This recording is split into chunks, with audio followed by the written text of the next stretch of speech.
I basically early on became interested in those early days of Los Angeles and Hollywood when they were still um, getting built and getting kind of figured out. And but the more I sort of looked at that period of time, the more I became aware of just how crazed and insane the people were and the environment was.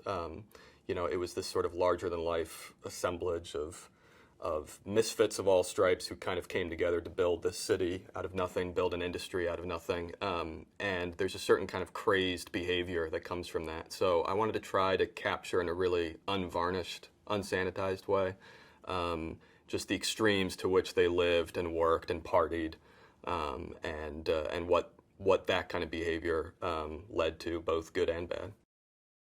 What I wanted to do with the movie is try to look at the whole organism as a piece. I mean, there's all these individual characters, but really there's also the sort of macro character of the town, of the industry at this moment in time.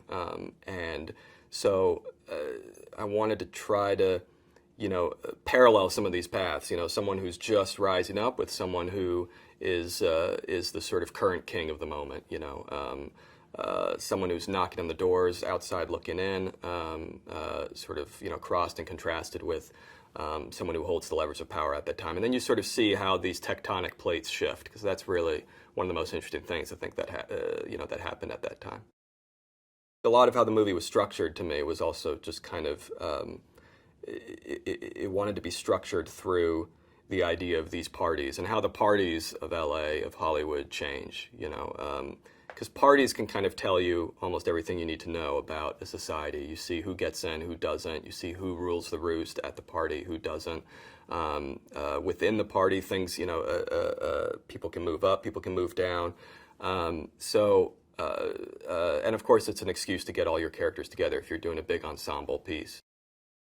Music, of course, has been a big part of silent films in terms of how they were shot, how, you would have mood music on set, you'd go to the theater and music would be playing.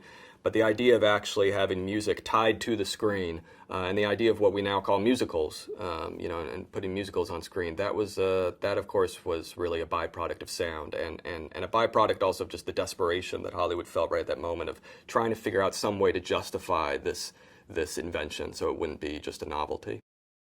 The hope with this was to sort of demolish the expectations of a period piece, and especially of a movie about old Hollywood, to show that